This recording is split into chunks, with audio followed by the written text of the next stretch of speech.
Sanibonani molweni ndinamkela kwezaseTV ngeSixhosa. Usibongile uzinqanqeleke eromini yakhe noNeli. Uyacinga kungene ke uNeli abe sembuza ke uSibongile uba xa ubone into engafanelanga uyibone apha emsebenzini wenza njani. Abe sesithi ke uNeli hayi mina sezindiyazithulela ndenza umsebenzi wami ngoba mina nizosebenzela abantwana basekhaya apha. Wabe sembuza uba wena ubone ntoni wathi uSibongile ayakho nto ndiyibonile but sendikhalela nje ukwazi. Wathi omnye ayakho nto ndiyibona akho nto ndiyithethayo. Wabe sithi ke uSibongile hayi nami ndibona into yoba mandivele ndizithulele ndingatsho nto.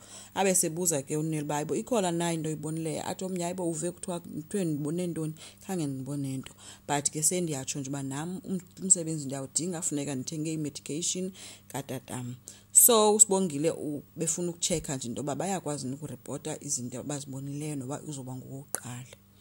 Sibongile ke uthe pha engaphandle ebhizi caba begqibopha ifish zalapha kwathi gqi unjengaye apha emva kwakhe yo akothuka uphansi wawa phansi ephethe ipheli. Wabe sithi unjengaye uyaxolisa ke ngokumothusa kodwa uzocela nje into yoba ke babe nencoko bona bobayi-2. Hayi ke bathi ke mabahambe bohlala phansi ke bahlala ke. Wabe semncokolisa ke ethi xa ngabe ebone izinto zalapha ekhaya kufuneka abe ngumuntu othulayo abe ngumuntu othembekileyo futhi apha emsebenzini. Ethi mina anakwazi into yoba mina ndibethraywe ngumuntu endimbhatalayo isalary, so kubhetele umuntu njena avele azithulele. Wabe sesithi ke mina futhi ndinendlela mina endenza ngayo xa ngaba umuntu engahoyanga umsebenzi wakhe ehoye ezinye izinto. Wabuza ke uSibongile uba hayibo wenza kanjani. Wathi ke ndiyamgodlusa.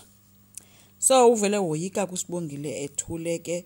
Wabe sesithi ke unjengaye hayi kodwa ke hayi kakubi embuza nangabantu bakwabo wethu babanjani. Incoko yakhe ibikumncokolisa but ine threat phakathi. Wabe sesithi ke hayi ke ungabuyela emsebenzi wakho nexesha liyasishiya. So befane nje ezincumisile kuSibongile kodwa ebengekho happy ngokudibana nalo tata walapha ozomsongela phofu. Wenzeni ke noSibongile nabo bancokola ekamereni kaSikawenzeni excited ke wenzeni uthi ufumana u-A yena ngokuyapasa. Wabe sesithi kuSibongile uzofuneka ke ntombi undenzele ne-assignments zami ngoku. Wathi mina andisafuna uba ila ntombi ifumana u-B. Wathi uSibongile hayi kaloku akho nto izanje kuzofuneka kube khona into oyenzayo. Wathi uwenzeni hayi imali ayongxaki ngakubhatala okanye nditsho kwi-parents zami ziyinyusa isalary yakho. Wathi ke uSibongile mhlawumbi ikhona enye indlela esingenza ngayo. Wathi ejonga apha ekamereni gcwele impahla mos all over ibed igcwele impahla. Uthe ungandixeleli uba ufuna ndikline apha. Wathi uSibongile ukuze kaloku nami ndikwazi uba motivated kuzofuneka wena ukline apha ekuseni before uye esikolweni. Mna ndifike ndikline sendishayinisa nje ukwenza uba nami ndizokwazi ukuncedisa kule maths yakho ngoba nje kufuneka ufunde izinto ezininzi ngaphandle kwalo yasesikolweni into. So ke bavumelene ke ngoba uzoklina bayancedisana ke ngomsebenzi wesikolo.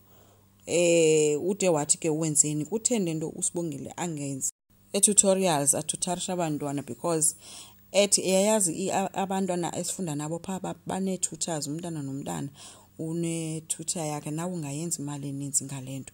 So kyange aphendule ke apho ke uSibongile kuleyo iphathi.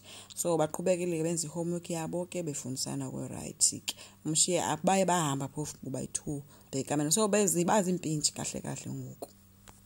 uNeli uthe ecleaner ke phezu kwala sideboard yakhona wafumana la laptop ifakwe nguVusi phayana. Wabe sencuma ke yedwa ke ethi yo i-laptop kaBaby yo engasayigona ngaphenda wathi yo ekaboss ukwenzo nanko ke efika uSibongile ebhizi cleaner ethi ke someone is in a good mood.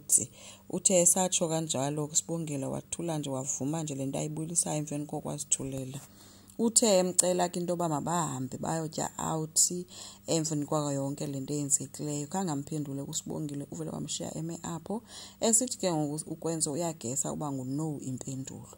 Phinde futhi wathi gqi ephethe ikeke ethi ucela ukumpha ipisi. Wabulela uSibongile. Hayi ke ukwenza wabuza uba kanti uzonqumbela kude kube nini. Hayi ke wangena kuye kuSibongile embuza uba wena wake walala ungatyanga nakwenza.